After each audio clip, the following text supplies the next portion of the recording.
morning. Help us run the fast break here. Here we go. Paul George had a big fourth quarter for the Clippers last night, but Ty Lue pulled him for the last 3 minutes, and the Nets went on to win. Ty Lue blaming it on a minutes restriction as PG makes his way back from a toe injury. But come on, Antoine, let him finish it out. You surprised he did that last night? Yeah, I'm surprised, and the reason why I'm surprised, you know, as a player, it's a few games on the schedule that you circle that you want to be a part of, and this is one of those games. I mean, Paul George is probably looking forward to playing against the Brooklyn Nets, and then he gets it going in the fourth quarter and brings them back, and then you get snatched for 2 minutes and 50 seconds. That's last 3 minutes of the game. That's tough. My thing is this, and I don't know this, if T. Lue had a discussion with Paul George, when you listen to the after the game presser, it didn't seem like they both was on the same page. And that's disturbing. We all know Paul George's past and obviously the situation with Doc Rivers about some of the miscommunication between the two guys. You don't want to start that. Your superstar guys you're paying $40 million to want to play in certain games.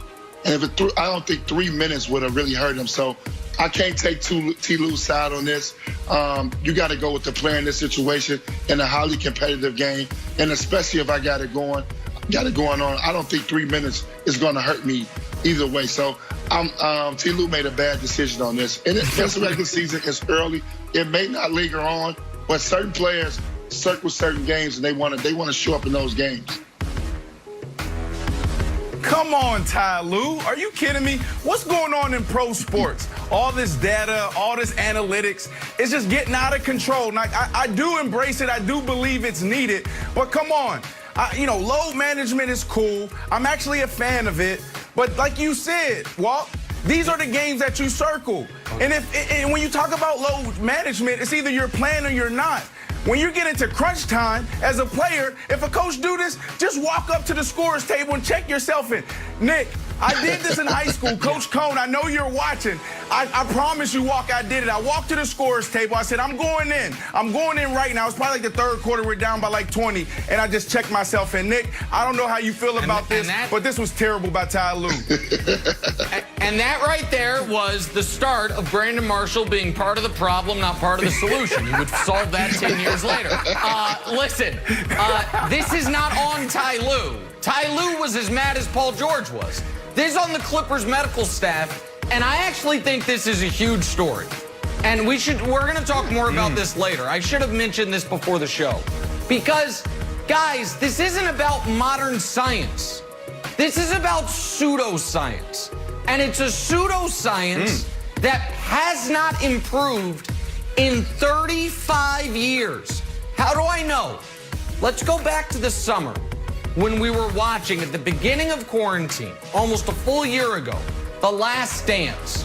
Remember episode 1 of The Last Dance? What happened? Michael Jordan, fresh off a broken foot, wants to go back into a game with a minute left. But the Bulls trainers were like, nope, he's played his allotted 18 minutes. 1 minute more, foot'll fall off. Can't do it. 35 years later, we're watching the Clippers. It's like, oh, 33 minutes, that's it on the dot. 34 minutes, he'll never be the same.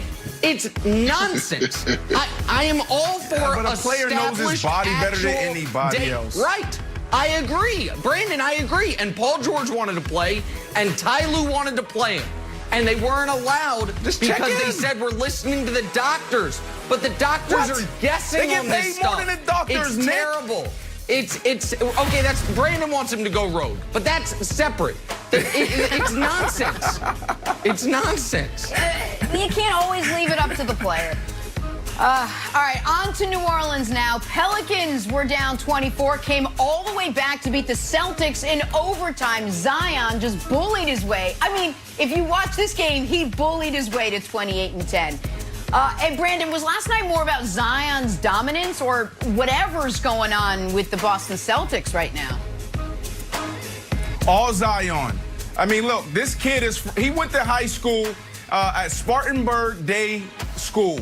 Okay, that's in Spartanburg, South Carolina. He didn't play anybody, Nick. He didn't play anybody, Jenna. And then he went on to Duke, where he was one and done. What did we see there? They let him have the ball in his hand. You turn on all his highlights, go to YouTube, and all you're going to see is Zion with the ball in his hands and making things happen and dunking all over people, swatting their shots. We haven't seen that yet with the Pelicans. They have finally released this guy. They finally let this guy go loose. So when you think about who he is, this is Tyreek Hill in a Shaquille O'Neal type body. That's who he is. No. We don't know how good this kid's going to be. But pay attention, the Zion era has started now.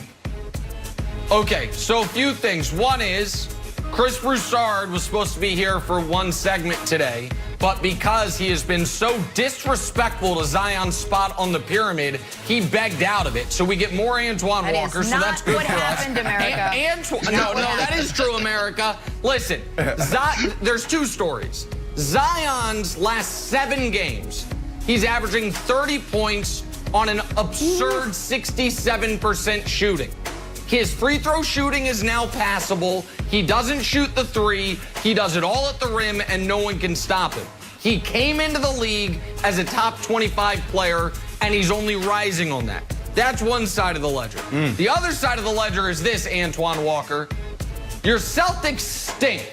They have a bad roster. Kemba Walker is a shell of his former self. They really miss Gordon Hayward, evidently. Jeff Teague has been a non-factor. Jaylen Brown's been awesome. Jason Tatum has been really good. COVID knocked him out a bit. But they've got 2 guys. 2 guys you can rely on, and the rest of the team stinks. They blew a 24-point lead last night, Antoine, and the Celtics should be greatly concerned. Well, I'm going to take a different approach than you guys took. It wasn't about Zion last night, Nick. It was about the Celtics.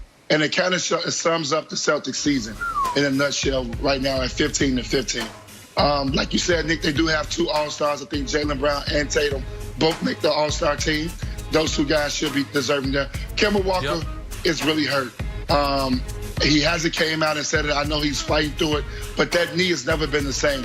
His numbers reflect that. He's not playing at the same level that we used to see Kemba Walker play at. Took a bad shot last night when he wasn't not having a great night. He was only 1 for 12 from the 3-point line. And then that hurt. I know you don't want to talk about it, and a lot of people haven't talked about it, but they're missing their heart and soul, and that's Marcus Smart. So it's hard for me to make a judgment on it. I still believe they're a top 4 team in the East. When they get Marcus Smart back, they'll be a lot more competitive. A little bit to blame on Danny Ainge and not strengthening the roster. Their bench is not very good. They have a very good starting lineup. So this is last night just kind of showed everything of what's wrong with the Celtics in that 24-point debacle that they had. Antoine's still holding out hope on his Boston Celtics. On to LeBron now. Not the kind of action that wins you a medal in Nick Wright's eyes. So, Nick, high bar, who we got today? First medals in 10 days, America. I know you've been eagerly awaiting them. Here we go. Bronze medalist James Harden. Spectacular last night. 37, 11, and 7 in a great win for the Nets over the Clippers. He gets a bronze medalist. Silver medal, we got to go to Friday. I was sitting on a beach, drinking tequila. I said, Jamal Murray did About what? time. 50 points. But here's the thing, 50 points with no free throw attempts. It's been done precisely 0 times in NBA history. So wait, how does that not get a goal? Because Joel Embiid had one of the finest games, maybe the finest game of anyone all-NBA season. No Ben Simmons, no problem. 50 points, 17 rebounds, 5 assists, 4 blocks, 2 steals in a win over the Bulls on Friday. Joel Embiid with your gold medal, Brandon. So there it is. You've got your guy, James Harden, not your guy, Jamal Murray, and your new guy, Joel Embiid. Brandon Marshall's out here just juggling fellas. So there it is, Brandon. There's our bronze, silver, gold medalist. Interesting phrase. Listen, buddy, great job on the medals this week, this early Monday morning. You did great. I forgot about Jamal Murray. What happened to this guy? Is this his first time showing up since the bubble? Great job, man. I forgot that he had this awesome outing. 50 points. No trip to the free throw line. But look, buddy, I'm going to take it easy on you. I got a take later on. It's going to make you mad. We're juggling fellas on a Monday morning.